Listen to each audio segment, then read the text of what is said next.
saying we need more Bernie Sanders I agree. stories. And I think Bernie Sanders are is the biggest. He and Ben Carson have two of the largest events with the least amount of coverage. I've watched him, sort of this hour by hour coverage being followed around by a camera on C-SPAN, I think in Iowa at the fair or something. Yes, I watched Saturday night. Well, it's fascinating stuff. Wow. And the thing is, each other. we have this bizarre thing going on, though, Mike Barnicle. We have a candidate who's leading in the Republican Party that all the wise guys say isn't going to win the nomination. We've got a guy that may be starting to lead in New Hampshire and possibly in Iowa that all the wise guys are saying are never going to be the nominee. Now, Margaret Sullivan can say whatever she wants to say. Maybe it helps her sleep better at night. but they are not giving a guy that is the insurgent on the Democratic side 1/100th the amount of coverage that they're giving Donald Trump or Hillary Clinton. And you know what? We figured this out 3 or 4 days ago that we have to play more Bernie Sanders. We sent a memo out saying we need more Bernie Sanders stories. We haven't done it enough. I don't know why the New York Times public editor's head's in the sand. Well, you know, the coverage of Bernie Sanders is interesting because it almost always, right up in the lead, right up at the top, it mentions that he's a socialist who aligns himself with the Democrats in the caucus in the United States Senate. If you go to a Bernie Sanders rally, he's not speaking to socialists. He's speaking to American citizens. And they are nodding their heads, and they are buying 99% of what Bernie Sanders is saying. He has enormous crowds. He has enormous support. The demographic skews very young, which is really what you're looking for to get people actively involved in politics. We ought to have him on here. All right. And wow. So I'm looking at national polling numbers that just came in. CNN national poll, Trump 32. Carson 19, Jeb 9. Yeah. Okay. So there you go. And people say, well, why more do you polls cover to come? Donald Trump. Well, Donald Trump is the first one to jump and get above 30% in this poll.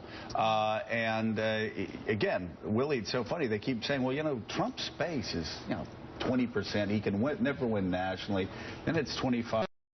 Now he's over 30 in this poll. He got close to 40 in another poll. He's gained 8 points since August. Carson's gained 10 points since August. The Republican Party, that's basically 1/5 of the Republican Party saying, I was with the establishment candidates. I'm just Screw them. I'm going with these two other guys that have never held office for. We always talk about my brother.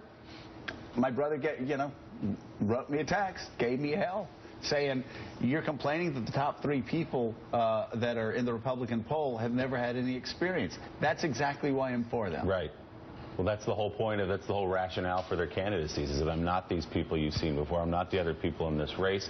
And for people who still want to say that Donald Trump is a summer fling or the summer of Trump, you can't deny raw numbers, data that comes in day after day. And also when you look inside evangelical groups, these specific voting blocks, he's winning all these blocks specifically as well as the big number. And Mike Barnicle, in the same poll, 51% of respondents say Donald Trump is going to win the Republican nomination. 19% say Jeb Bush is.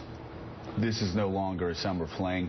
If you remember the Republican establishment, this is like a 4-bell alarm. Well, at the firemen. I would venture to make the bet, the assessment, that the Republican Party that we're looking at right now is not the Republican Party, Joe, that you belong to in the House of Representatives. It's changed drastically. It includes a much more blue-collar base, I think, a growing blue-collar base than this. But Jeremy Peters, you've been out there covering this campaign.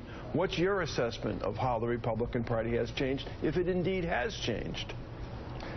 I think we need to be careful not to overlook some very serious vulnerabilities that Trump still has. Now, I'm not predicting that I think his candidacy is going to collapse or anything like that, but if you were listening to the rally that to kill this Iran deal yesterday, there's almost this willing suspension of disbelief among a lot of the people who say they support Trump. I mean, let's not forget, Trump wouldn't tear up this deal.